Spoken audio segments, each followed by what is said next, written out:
differently than that. I'll give you 10 seconds. Start. It's a struggle to control England and the Crown. You've got a few more seconds. Between warring... Stop. Perhaps the most violent event of the War of the Roses was the Battle of Bosworth, which Richard III tried to escape by burrowing under a car park. He hid down there for centuries, before finally emerging in 2013, by which point the war was over and he died of tarmac inhalation. Richard III may have died, but he gave birth to a series of celebrity kings and queens, the Tudors, very much the Kardashians of British history. But that's a story that'll have to wait for now. Join me next time when I go back in time again. Not in an exciting way like in a film, I'm probably just looking at some old pots or something. How can we be sure Henry VIII is who we think he was? What if he was someone else just pretending to be himself, who happened to look like whoever he actually was? Well... For some superbly awkward comedy about society's discomfort with disability, watch Jerk on BBC iPlayer at the end of that there red button.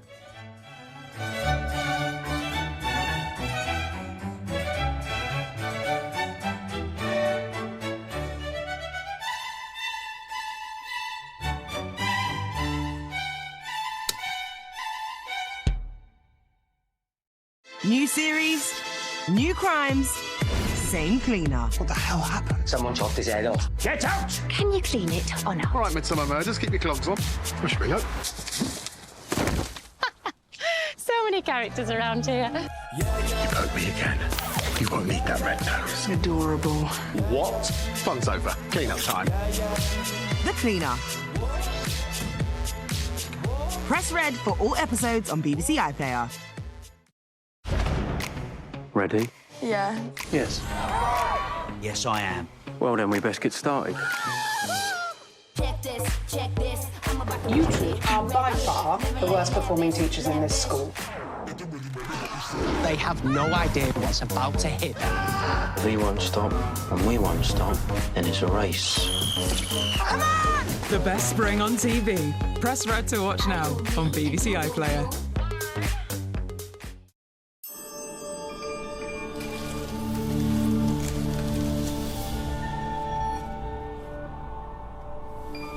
Newsnight now on BBC Two with Faisal Islam. Fresh jitters on markets about Europe's banks, with sharp falls in stock markets. And in the last hour, US President Joe Biden again reassuring Americans their money is safe. Where does this all lead?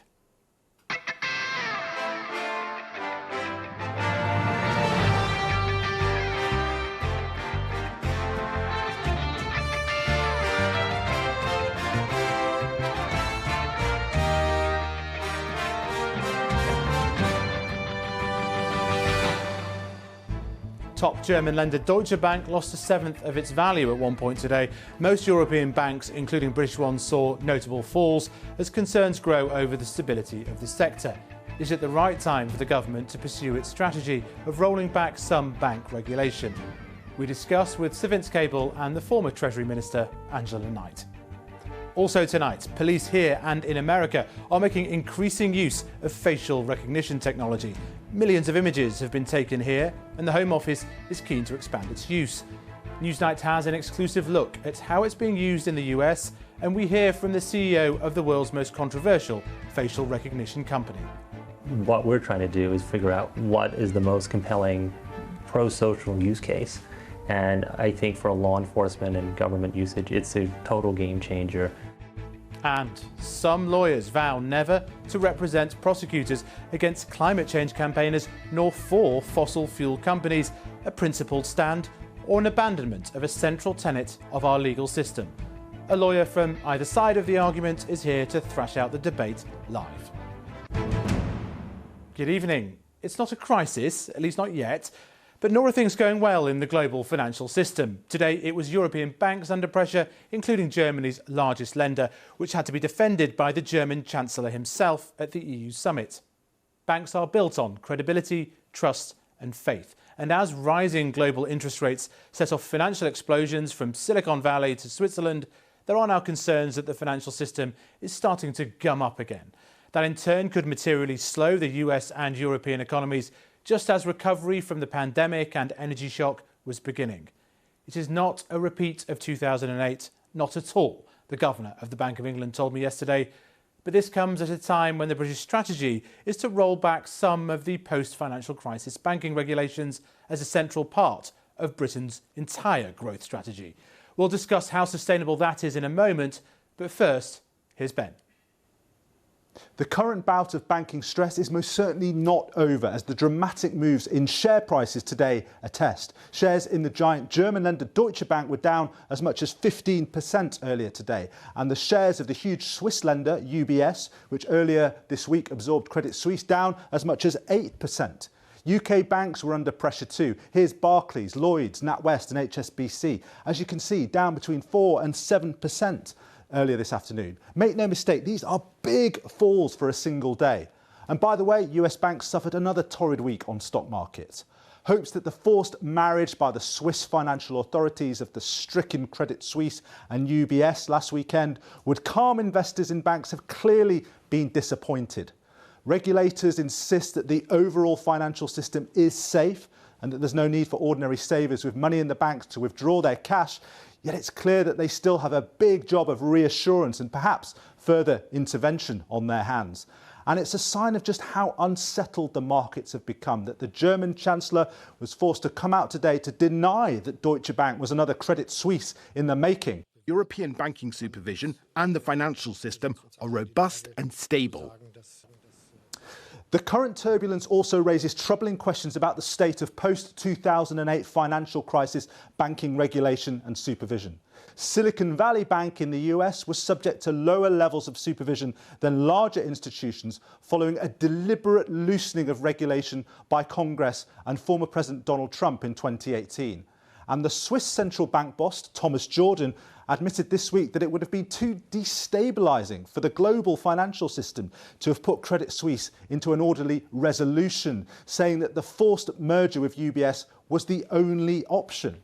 The problem with this is that the post-2008 regulation was specifically designed to allow big global banks like Credit Suisse to be safely unwound without the need for taxpayer-funded bailouts or state-underwritten rescues. So if, when it comes to the crunch, we can't do that, we seem to have a problem. And the problem for the UK government is that these awkward questions about those post-2008 reforms come just as the PM and the Chancellor are setting out, critics say, to undermine them here in the UK in an attempt to drive growth in our financial services sector and exploit our position outside the European Union. Jeremy Hunt's so-called Edinburgh reforms, unveiled in December, attempt to improve the international competitiveness of the UK banking sector, and regulators have been explicitly instructed to promote that objective. It's right for finance ministers to be concerned about the competitiveness of the economy. That's different from the competitiveness of the British financial system. We should not be trying to attract low quality to business to London by using the regulatory system to do that. We should not confuse competitiveness with competition. We want competition in financial services. We don't want to promote the competitiveness, i.e. to advance the interests of individual firms.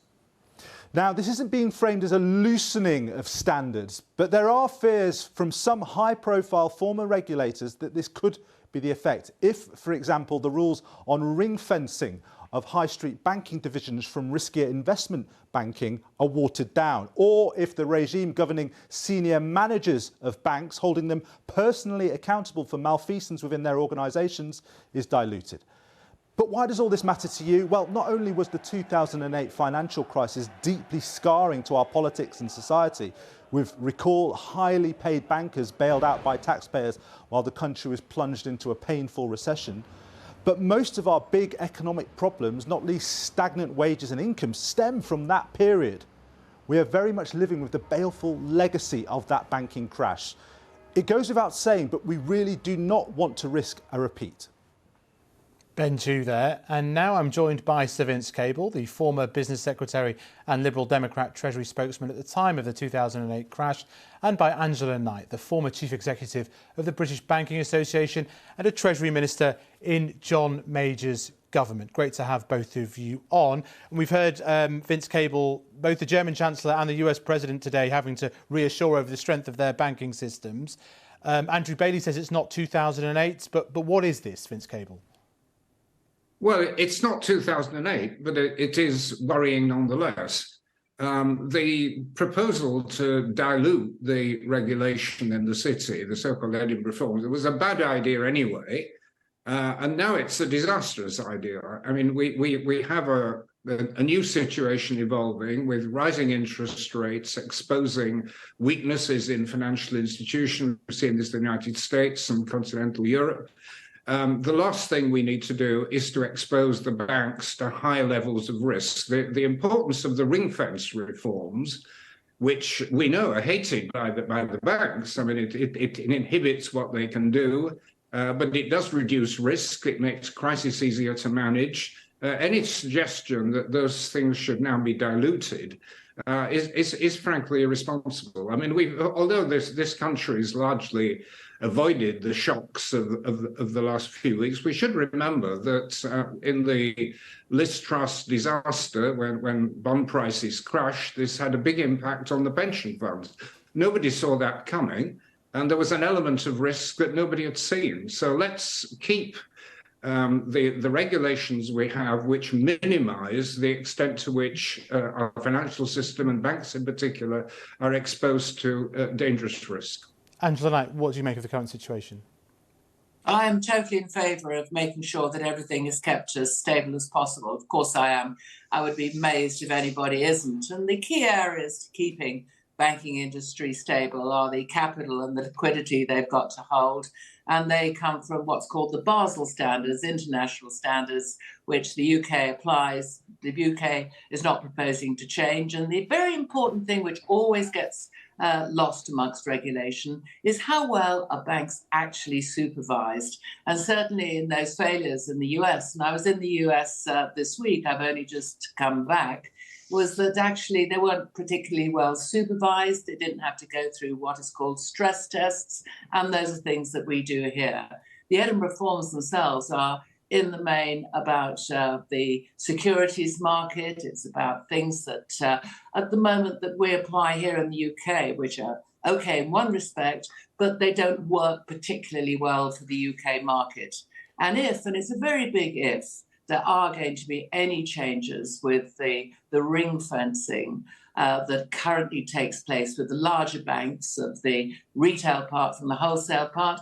First of all, the Edinburgh reforms that have made some proposals are very small, and secondly, they're subject to considerable consultation first, which is absolutely right. We should keep our regulation appropriate, up to date, whether it's banking, whether it's anywhere. What we mustn't do is jump on too many bandwagons, get too upset about things that are happening elsewhere, and at least have some real security in what the Bank of England is saying, and that is, and what we all know, that our banks are well capitalised, they're well run, and very importantly, are very well supervised as well, so we don't have another problem here. So let me put some of that to Vince Cable. I mean, isn't the reality actually that the UK end of this is pretty small so far, and that where it has existed, for example, with the Silicon Valley Bank UK arm, people think that the UK regulators and the Treasury, the Bank of England, the PRA did really well in resolving that really quickly, keeping the deposits. So is there really a problem if we regulate more appropriately post-Brexit for a UK context?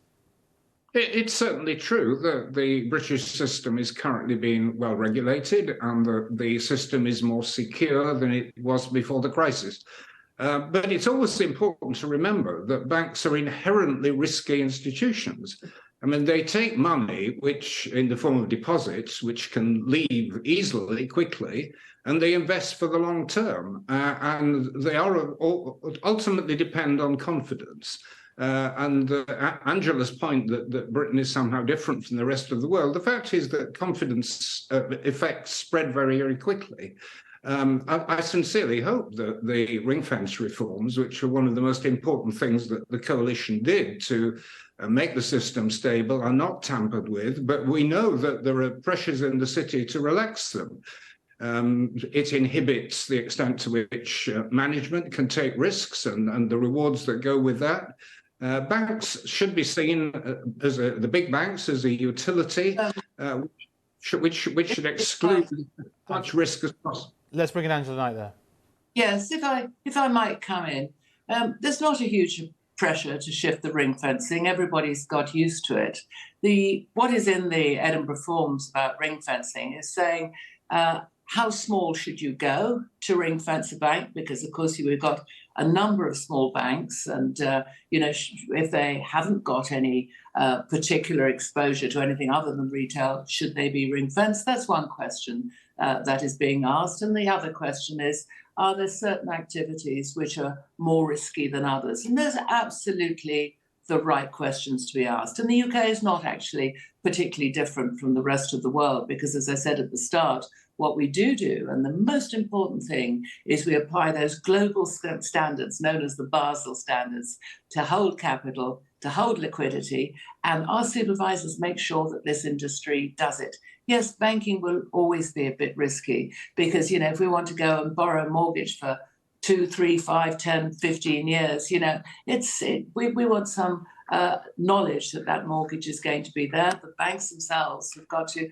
find ways to make sure Forgive me, Angela. So in a nutshell, for you, full steam ahead on the Edinburgh reforms. What's happened in the past couple of weeks makes no difference to you. The Edinburgh reforms and the current issues in the banking sector, well, actually, it's not in the banking sector, is it? It's with a handful of banks, are not actually related. I can see why people might want to relate them, but that, dare I say it, is not actually the right thing.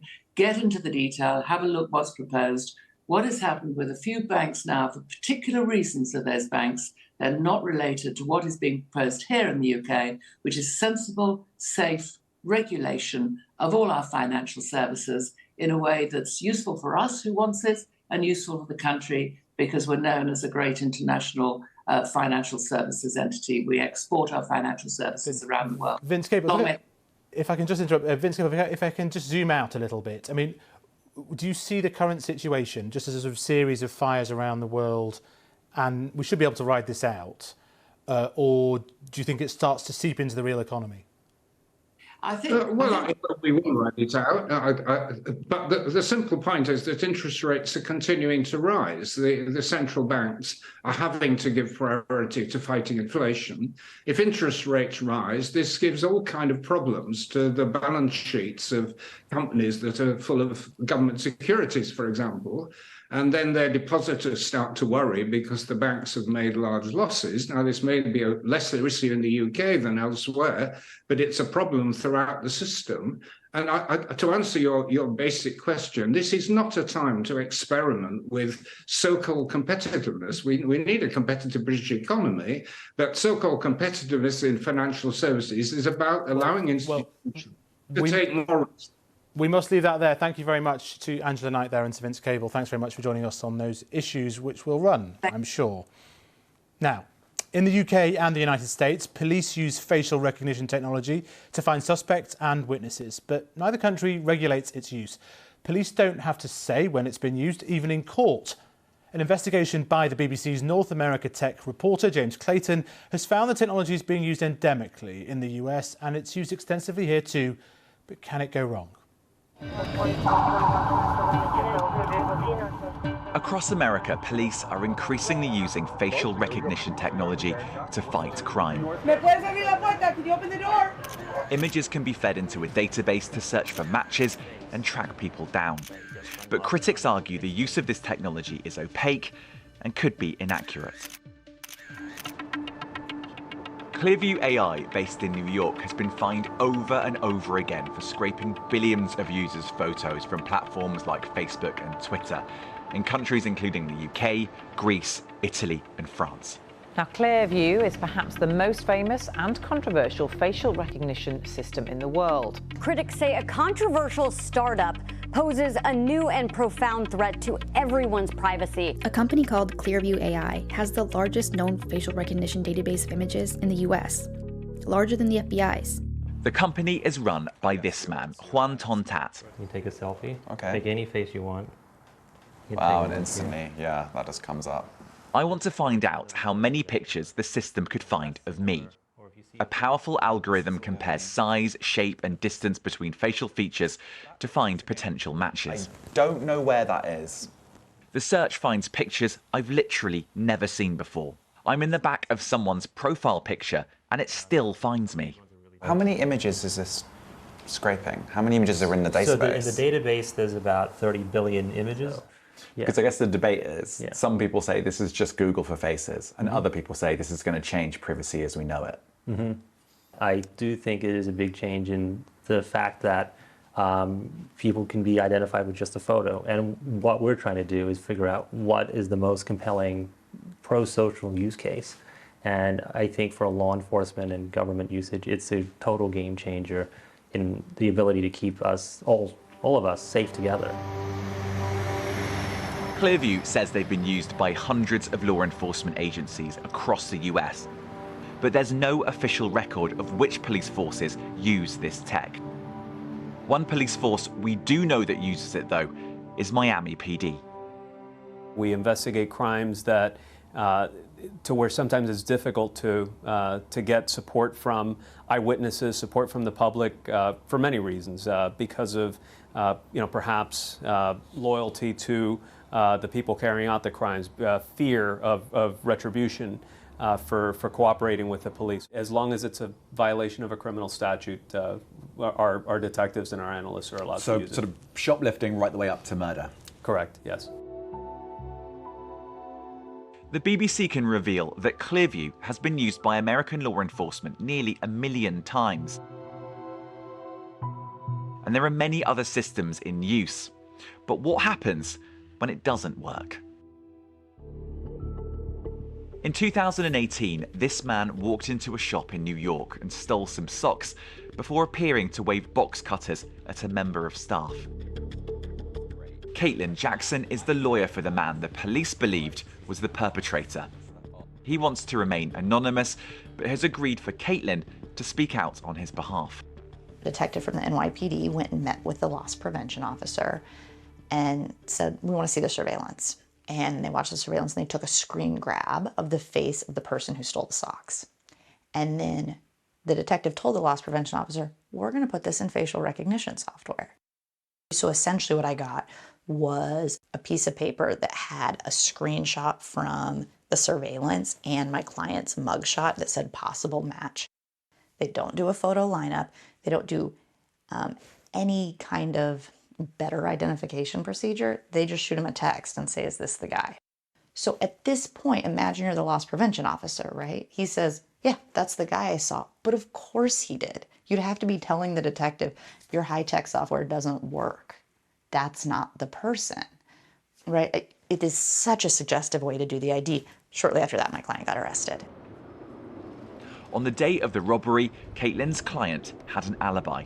His son was born that day. He was at the hospital. The birth happened within a few hours of the robbery, so not at the exact same time.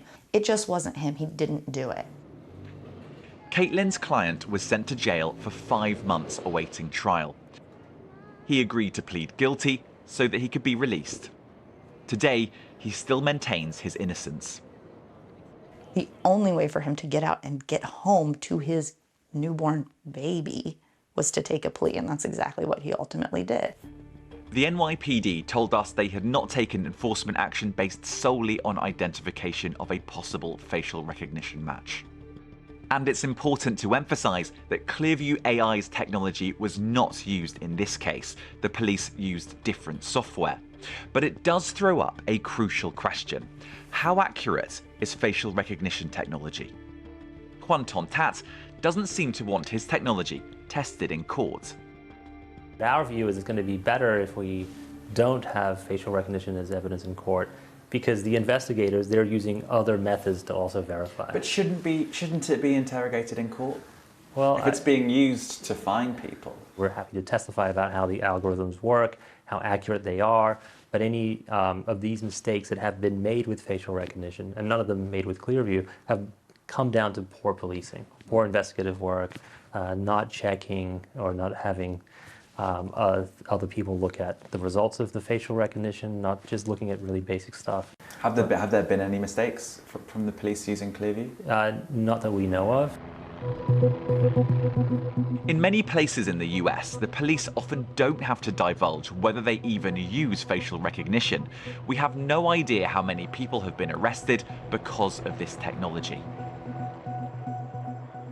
But a few cities have pushed back. In San Francisco, the police's use of facial recognition technology is banned.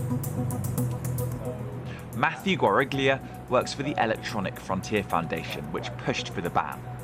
Part of the problem with face recognition isn't just that it's invasive, isn't just that it's wrong, it's also that it's the police departments themselves are incredibly opaque about how and when it's used, and the companies are opaque about how the technology actually works. It's often very hard for defense attorneys, for civil liberties organizations, for concerned citizens to find out when or how it's being used. Facial recognition technology may be controversial, but it's undoubtedly part of fighting crime in the future. It's up to lawmakers to strike a balance between the battle for justice and our right to privacy. And you can watch James's full Our World documentary on the iPlayer. The cab rank. It is a fundamental principle for barristers that they take whatever trade presents itself at the front of the queue, passing no judgment on their clients. Well, a group of lawyers now argue that the climate crisis is so large that they won't abide by that rule. Well, Henry, my learned clerk, what are my orders today? There's a con. Waiting for you, sir. Oh? In a new matter from Morris Nooks and Parsley. New matter? Yeah, the Bermondsey stabbing. Mr. Nooks says you'll have read about it in the papers. My heart leaps up when I behold a rainbow in the sky, or a murder in the offing. Rumpole of the Bailey loved representing murderers, but not all barristers might be as keen to take on unpopular clients, which is why the cab rank principle is such an important feature of the British legal system. Barristers must take on any clients who require their services, otherwise not all defendants could be guaranteed a fair trial. That's why a declaration published today and signed by dozens of lawyers has ruffled a few wigs. In it, the signatories declare that climate change poses such a threat to the rule of law that they pledge to withhold their services in respect of supporting new fossil fuel projects and action against climate protesters exercising their democratic right of peaceful protest. The pledge has been criticised by former Justice Secretary Robert Buckland, who called it a very odd approach and warned that when lawyers start picking and choosing, it undermines the independence of the legal profession. So are climate activists a special case, or could this move threaten to unravel one of the golden threads running through the British justice system? Well, I'm joined now to discuss all that by the solicitor Andrew Kidd, part of a group called the Society of Conservative Lawyers, and also by Jodie Blackstock, one of the barristers who signed that declaration saying they will not prosecute peaceful climate protesters. So, Jodie, I'll put that Robert Buckland's quote to you, that it's fundamentally against the independence of the legal profession. I don't agree with that, and I think if the declaration is read in its entirety, that will be clear. This isn't about us breaching the cab rank rule. The cab rank rule requires us not to refuse work when the instructions come to us. These aren't instructions that I have had. The declaration is about us expressing in good conscience what we will draw a line on actually taking in the future in our work. And the reason for that is we are facing an existential threat. Those are the words of Her Majesty's Treasury said last year. The UN Secretary General has said it is a moral and economic madness to extract further fossil fuels from the ground. We are in a position where the UN IPCC has said this week that we are on miles off track for 1.5 degrees. The facts and the evidence demonstrate that if we extract further fossil fuels from the ground, there's likelihood to be significant harm caused to human life. So that's the starting point here. So the starting point of the analysis is that for you, this issue and for the signatories is just so overwhelming and so towering that you've taken this different approach? Absolutely. Now, there is a rule, and it's a non-discrimination rule in our code of conduct as barristers that says that we can't refuse to act generally on the nature of a case, and that's the rule that potentially we might be risking here. Okay. However, it's important to be aware of that's not in isolation. We have core duties as barristers, and these are rules that I've upheld for 19 years. Okay. Honesty, integrity, and upholding the rule of law. Fundamentally here, I do not want to commit any criminal acts, and supporting the extraction of fossil fuels, which will lead to the deaths of hundreds, if not thousands of people down the line, is being complicit in committing criminal acts. Well, let's discuss that. Let's bring in Andrew on this. I think it's an emergency, it's a crisis.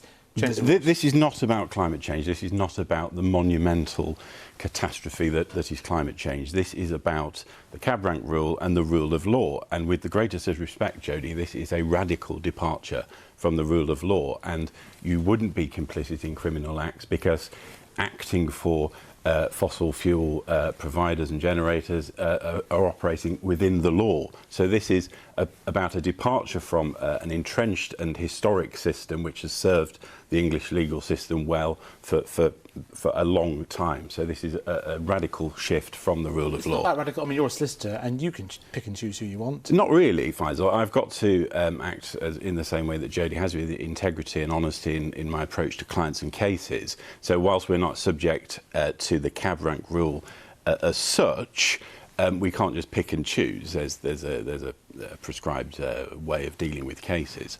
So, Jodie, I'm sorry, that there isn't a rule for solicitors in the same way that we would be affected here potentially. But, I mean, you are a barrister, so it does apply to you. It does apply to me, and you'll find, I think, next week that the Law Society will have something to say on how its members react to climate change. The question here is about what does the rule of law mean? Well, hang on. No, you're taking this issue and applying and saying it takes things way away from any other norm. So, for example, you'd be happy, would you, to act in a case that defended an oligarch close to Putin? I would be more than happy to defend in court a fossil fuel actor, CEO, who is down the line in 10 years' time on trial for corporate manslaughter, because they have a right to a fair trial. Right. They have a right to access to justice. But you won't prosecute But what I these wouldn't want to do, well, that's a different matter. I would not want to act for that company in brokering a new fossil fuel deal, because it's the new fossil fuel deals we know from the facts and the evidence that will be the cause of hundreds of deaths, the potential wiping out of species around the world. Deals, you know, would you work for an arms company? This particular issue can I just say, you're asking, so significant. But posing it requires a bright line rule. That's a subjective judgment. But you're posing the question, therefore you're shifting from being a member of an independent profession to judge and jury. You're deciding what is a special case. I think ultimately that's going to be a matter for the Bar Standards Board to review. But on the issue of climate change, which is an existential threat to every part of human life... An existential threat, or Putin's oligarchs are an existential threat. I think it's a thin end of the wedge, this, isn't it? It's not the same scale, and we the Declaration of Self... You assert that it's not at the same scale, but, I mean, that is a subjective judgment, is it not? Potentially it is, but this declaration is very carefully construed. We talk about new fossil fuel projects, not all fossil fuel projects. We're not talking about every carbon emission. We're talking about what the science has agreed and the leaders of our world have agreed is where the problem lies, and the consequences of which will be catastrophic. It's a kind of form of civil disobedience. What's wrong with that? It's unprecedented. The Bar, I don't think, has ever done that before in its history. But it's for lawmakers, it's for parliamentarians to make the law, and it's for us as lawyers to advise our clients on the law. It's not for us to become judge and jury and say what's right and what's wrong, what's a special case, what isn't. This is so severe we can't deal with this, we can deal with that. That's not our role. We must leave it there, I'm afraid, because the programme has ended. Great to debate that live. Thanks for coming in. But we just about have time to have a look at some of the front pages in a busy news week. We've got the FT here on that story we led on. Scholz rejects Deutsche fears as banks take another pummeling. We've got the Times, I think, next. Chaos reigns in France. Of course, the King Charles III's state visit scrapped. And that's a different take on that story from the Telegraph, saying the UK reset with the EU is in disarray because of the cancellation of that visit. And the Guardian, I should say, and on the Ofsted regime driving us to quit, calling it brutal. Now, that's all from us for tonight.